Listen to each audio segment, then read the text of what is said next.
Hello నమస్తే. వల్లభనేని వంశీ కూటమి సర్కార్‌కి most wanted, most targeted. కూటమి సర్కార్ అధికారంలోకి వచ్చిన తర్వాత ఆ సర్కారు మొదట టార్గెట్ చేయబోయే వ్యక్తి వల్లభనేని వంశీ అని చర్చ చూసాం. వల్లభనేని వంశీని కాస్త ఆలస్యంగానే టార్గెట్ చేస్తూ వచ్చింది కూటమి సర్కార్.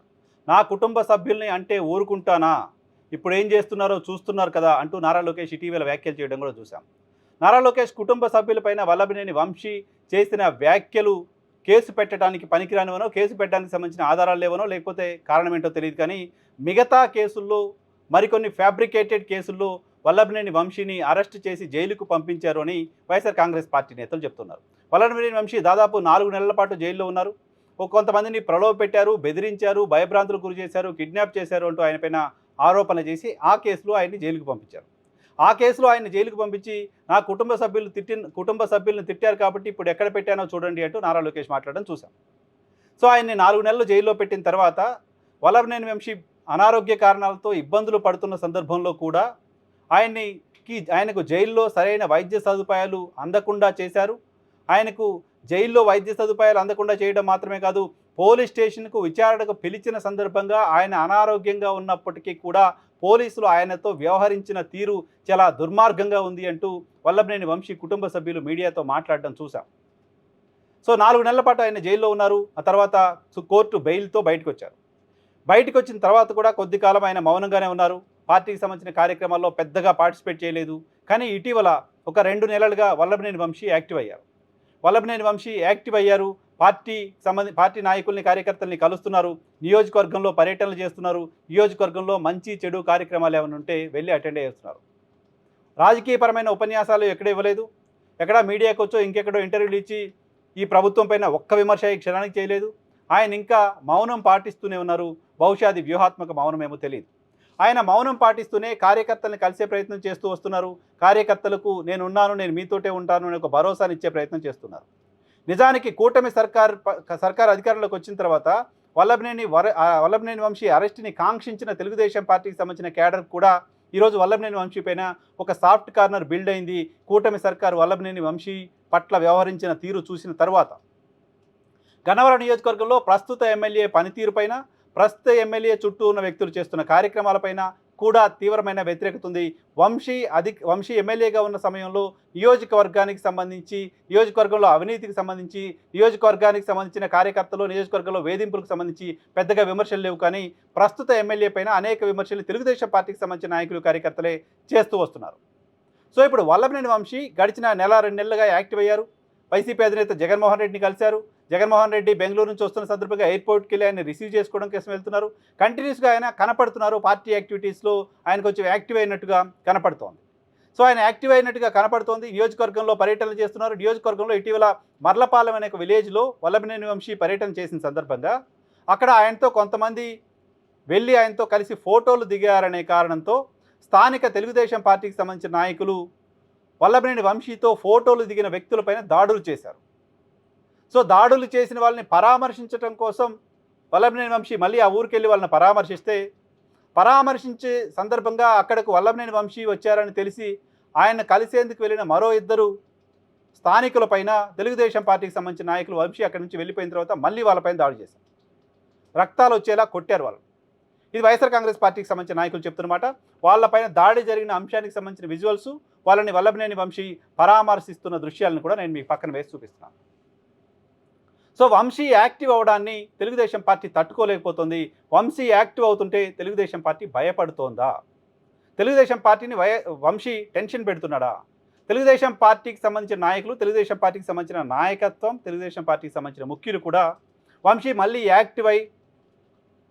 యాక్టివ్ పాలిటిక్స్లో పార్టిసిపేట్ చేస్తూ పోతే మనకి రాజకీయంగా ఇబ్బందులు వస్తున్నాయని భావిస్తున్నారో తెలియదు. కానీ కూటమి సర్కారు వంశీ పట్ల వ్యవహరిస్తున్న తీరు, వంశీ నియోజకవర్గంలో పర్యటిస్తున్న సందర్భంగా తెలుగుదేశం పార్టీకి సంబంధించిన నాయకత్వం పడుతున్న టెన్షన్ చూస్తే వంశీకి భయపడుతున్నారేమోనని అనిపిస్తోంది. ఓ పక్క ఆయన పర్యటనలకు వెళ్ళిన సందర్భంగా ఆయన ఎవరైనా కలిస్తేనే ఊరుకోం, ఎవరైనా కలిస్తే మేము తట్టుకోలేం, ఎవరైనా కలిస్తే దాడులు చేస్తాం తరహా పరిస్థితికి తెలుగుదేశం పార్టీ వెళ్ళడం వంశీకి భయపడే కదా. వంశీ ఏదైనా గ్రామానికి వెళ్ళి ఎవరైనా కలిసినా, ఎవరైనా వచ్చి ఆయన కలిసి ఫోటోలు దిగినా తెలుగుదేశం పార్టీకి ఇమీడియట్గా వచ్చే నష్టం ఏంటి? ఆయన దగ్గరికి ఎవరైనా వెళ్తే మేము చంపేస్తాం, కొట్టేస్తాం లాంటి ఒక మెసేజ్ ఇవ్వదలుచుకున్నారా, అటువంటి ఒక బెదిరింపులకు పాల్పడదలుచుకున్నారా అంటే జరుగుతున్న ఘటనలన్నీ చూస్తే అటువంటి ఒక మెసేజ్ని తెలుగుదేశం పార్టీ ఇవ్వాలనుకున్నట్టు కనపడుతోంది. ఓ పక్క వంశీని కలిశారనే నెపంతో దాడులకు గురవుతున్న వంశీని కలిసేందుకు అక్కడ కార్యకర్తలు స్థానికులు వస్తూ ఉన్న నేపథ్యంలో ఇక వాళ్ళని ఆపడం కష్టమని భావించారేమో తెలియదు కానీ నేరుగా వంశీపైనే కేసు పెట్టే ప్రయత్నం చేశారు. వంశీపైన కేసు పెట్టారు మాచవరం పోలీస్ స్టేషన్లో. ఆ కేసు ఎప్పటిదంటే 2024 జూలైది. 2024 జూలైలో సునీల్ అనే వ్యక్తి పైన వంశీకి సంబంధించిన అనుచరులు దాడి చేశారట. 18 నెలల తర్వాత సునీల్ వెళ్ళి పోలీస్ స్టేషన్లో మాచవరం పోలీస్ స్టేషన్లో కంప్లైంట్ ఇస్తారు. కంప్లైంట్ ఇవ్వగానే పోలీసులు కేసు నమోదు చేస్తారు, ఎఫ్ఐఆర్ చేస్తారు. 18 నెలల తర్వాత నాపై దాడి చేశారు అని ఒక వ్యక్తి ఇప్పుడు వెళ్ళి కంప్లైంట్ ఇవ్వడం ఏంటి, ఆ కంప్లైంట్ పైన ఇమీడియట్గా పోలీసులు కేసు నమోదు చేయడం ఏంటి? బిఎన్ఎస్ ప్రకారం పోలీసులు ఎఫ్ఐఆర్ చేస్తున్న సందర్భంగా ప్రాథమిక విచారణ పూర్తి చేయాలి. దానికోసం తగినంత సమయం తీసుకోవాలి. 15 రోజుల పాటు సమయం తీసుకోవాల్సిన అవసరం ఉంది. పూర్తి విచారణ, ప్రాథమిక విచారణ చేయాల్సిన అవసరం ఉంది బిఎన్ఎస్ ప్రకారం. ఇటీవల కొన్ని కేసుల్లో కోర్టు కూడా ఇదే అంశాన్ని ప్రస్తావించి మీరు ప్రాథమిక విచారణ చేయకుండా కేసు ఎలా నమోదు చేశారు అంటూ పోలీస్ అధికారులపైన కోప్పడటం కూడా చూసాం. పోలీస్ అధికారులకు అక్షంతలు వేయడం కూడా చూసాం. అయినప్పటికీ ఆంధ్రప్రదేశ్లో పోలీస్ డిపార్ట్మెంట్కి మాత్రం మాకు కోర్టులతో పని లేదు, బాసులతోటే పని, బాసులు ఏం చెప్తే అదే చేస్తామన్నట్లు బిహేవ్ చేస్తున్నట్లు కనపడుతోంది. మాచవరం పోలీస్ స్టేషన్లో వంశీ పైన కేసు నమోదు అంశానికి సంబంధించిన వ్యవహారం చూస్తే. సో వంశీతో పాటు మరికొంత మంది పైన కేసు నమోదు చేశారు. గతంలో గ్రామాలకు వెళ్తే ఆయన గ్రామాల్లోకి వెళ్ళిన సందర్భంగా కలవడానికి వచ్చిన వాళ్ళపైన దాడులు. ఇప్పుడు నేరుగా వంశీనే మరోసారి భయపెట్టే ప్రయత్నం. నువ్వు గ్రామాల్లోకి వెళ్తే నీపైన కేసు పెడతాం, నువ్వు గ్రామాల్లోకి వస్తే నేను కలవడానికి వచ్చిన వాళ్ళపైన దాడులు చేస్తాం అని ఒక ఇండికేషన్ స్థానికులకు ఇస్తున్నారు. నువ్వు ఇలాగే తిరిగితే నీపైన ఇంకా కేసులు పెడతాం, మళ్ళీ జైలుకు పంపిస్తాం లాంటి ఒక బెదిరింపుని వల్లభనేని వంశీకి ప్రభుత్వం వైపు నుంచి, తెలుగుదేశం పార్టీ వైపు నుంచి పంపిస్తున్నట్టు కనపడుతోంది. ఇటువంటి వార్నింగ్లు, బెదిరింపులు పంపించే ప్రయత్నం ప్రభుత్వం చేస్తోందంటే, తెలుగుదేశం పార్టీ చేస్తోందంటే, అధికారంలో లేని ఎమ్మెల్యే కూడా కానీ ప్రతిపక్షంలో ఉన్న ఒక నాయకుడు గ్రామానికి వెళ్ళి ప్రజల్ని కలిస్తే కూడా బెంబేలెత్తిపోతుందంటే వంశీకి తెలుగుదేశం పార్టీ భయపడుతోందా? రేపొద్దున ప్రభుత్వం మారితే వంశీ రివెంజ్ ఎలా ఉంటుందో ఊహించుకొని ఆందోళన చెందుతుందా లాంటి ఒక ఇంప్రెషన్ కలుగుతోంది. ప్రభుత్వం చేస్తున్న పనులు, ప్రభుత్వం బిహేవ్ చేస్తున్న విధానం చూసిన తర్వాత ప్రభుత్వంలో ఆందోళన ఉంది అనే దానికి సంబంధించిన గ్రావిటీ పెరుగుతోంది, ప్రభుత్వం ఎక్కువ టెన్షన్ పడుతుంది లాంటి ఒక ఇంప్రెషన్ కనపడుతోంది. లేకపోతే ఫూలిష్నెస్ కదా. 18 నెలలుగా ఆంధ్రప్రదేశ్లో కూటమి సర్కారు ఉంది. వంశీ అనుచరులు దాడులు చేస్తే, వంశీ అనుచరుల కారణంగా ప్రాణాలకు ప్రమాదం ఉంటే, ఇబ్బంది ఉంటే బాధితుడు ఫిర్యాదు 18 నెలలకు ముందే చేసి ఉండొచ్చు కదా. ఈ టైంలో ఫిర్యాదు చేయడం ఏంటి? సరే, టెక్నికాలిటీస్ విషయం పక్కన పెడితే కాస్త కామన్ సెన్స్తో రాజకీయాలను గమనిస్తున్న వాళ్ళకి ఎవరికైనా అర్థమవుతుంది కదా ఉద్దేశం ఏంటి అని. వల్లభనేని వంశీ జైల్లో ఉన్న సందర్భంగా ఆయన్ని జైలు నుంచి బయటికి రాకుండా ఉండడానికి సంబంధించి ప్రభుత్వం ఎంత ప్రయత్నం చేసిందో, ఏ స్థాయిలో ఎఫర్ట్స్ పెట్టిందో చూసాం. సుప్రీంకోర్టు వరకు వెళ్ళింది ప్రభుత్వం.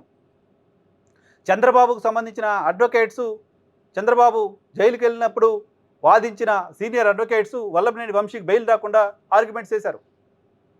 సో వల్లభనేని వంశీ ప్రభుత్వానికి ఎంత టార్గెటో ప్రభుత్వాన్ని అదే స్థాయిలో భయపెడుతున్నాడు. అందుకోసమే ఆయన పైన మరోసారి కేసుల రూపంలో ఆయన్ని కట్టడి చేసే ప్రయత్నం, ఆయన్ని కంట్రోల్ చేయడానికి సంబంధించిన తాపత్రయం ప్రభుత్వం పడుతున్నట్లు కనపడుతోంది.